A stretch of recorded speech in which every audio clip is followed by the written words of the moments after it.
आपले अर्ज दाखल करण्यात आले असून बळीराजा शेतकरी संघटनेचे अपक्ष उमेदवार पंजाबराव पाटील यांनी लोकसभा निवडणुकीचा अर्ज भरला।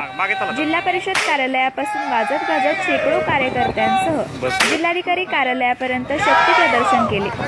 यावेळी तृतीयपंथी उमेदवार प्रशांत वारकर यांनी आपला पाठिंबा बळीराजा शेतकरी संघटनेला दिला।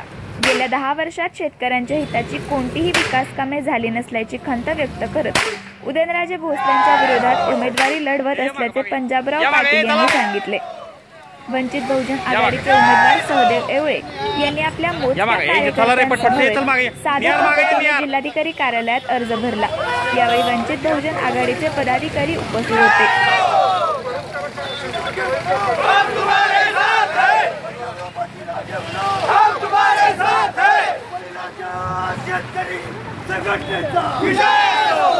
जवान किसान जिंदाबाद, जवान किसान जिंदाबाद, जिंदाबाद जिंदाबाद, जवान किसान जिंदाबाद, जिंदाबाद जिंदाबाद, जवान किसान जिंदाबाद, जिंदाबाद जिंदाबाद, जवान किसान जिंदाबाद, जिंदाबाद।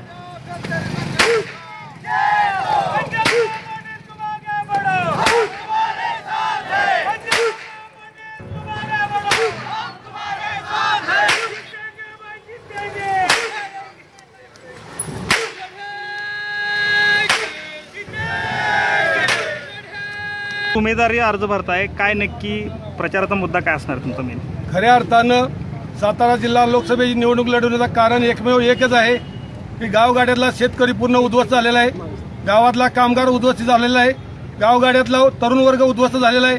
याला पूर्णपणे सरकार कारणीभूत आहे, सरकारची धोरणं कारणीभूत आहेत। आज गावातल्या माणसाला शेतमालाला भाव मिळत नाही, शेतकरी अतिशय दुर्दैव त्या ठिकाणी निर्माण झालेला आहे आणि अशा वेळेला शेतकऱ्याला न्याय देण्यासाठी मी ही निवडणूक लढवण्याचा निर्णय घेतलेला आहे। आपल्याला माहिती असेल की आज शेतकऱ्याच्या बाबतीत कुठलंही चांगलं धोरण नाही।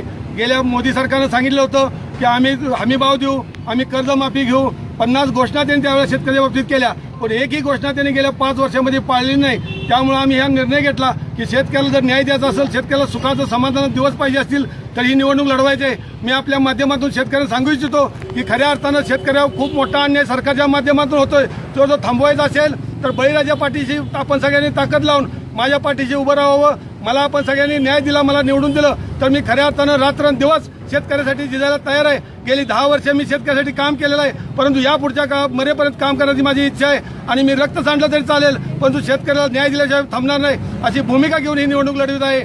मी आपल्याला दुसरी गोष्ट सांगू इच्छितो की खासदार उदयनराजे भोसले या जिल्ह्याचे प्रतिनिधित्व गेल्या 10 वर्षापासून करतात, पण खऱ्या अर्थानं त्यांच्याकडून शेतकऱ्यांच्या अपेक्षा झालेल्या नाहीत, पूर्ण झालेल्या नाहीत असं मला म्हणावं लागेल। म्हणजे कोणते मुद्दे घेतलेले आहेत तुम्ही सांगा? मी जो काही माझा अर्ज भरणार होतो तो शेतकऱ्यांसाठी माझी एक इच्छा होती आणि मी पहिल्यापासून मीडियाला सांगत आलो, माझ्या जागी शेतकरी जरी असेल तरीही चालेल, पण आज तो खऱ्या अर्थाने देशाचा, महाराष्ट्राचा आणि सातारा जिल्ह्याचा पोशिंदा मला मिळालेला आहे। त्यामुळे आमचा अखंड किन्नर समाजाचा जिल्ह्यातून देवदासींचा, आराधीपंथाचा संबंध एक प्रतिसाद चांगल्या पद्धतीने मी वैयक्तिक सही आमचा अखंड समाज हा शेतकरी संघटनेच्या पाठीशी कायमस्वरूपी उभा राहील आणि त्यांना हवी ती मदत केल्या जाईल।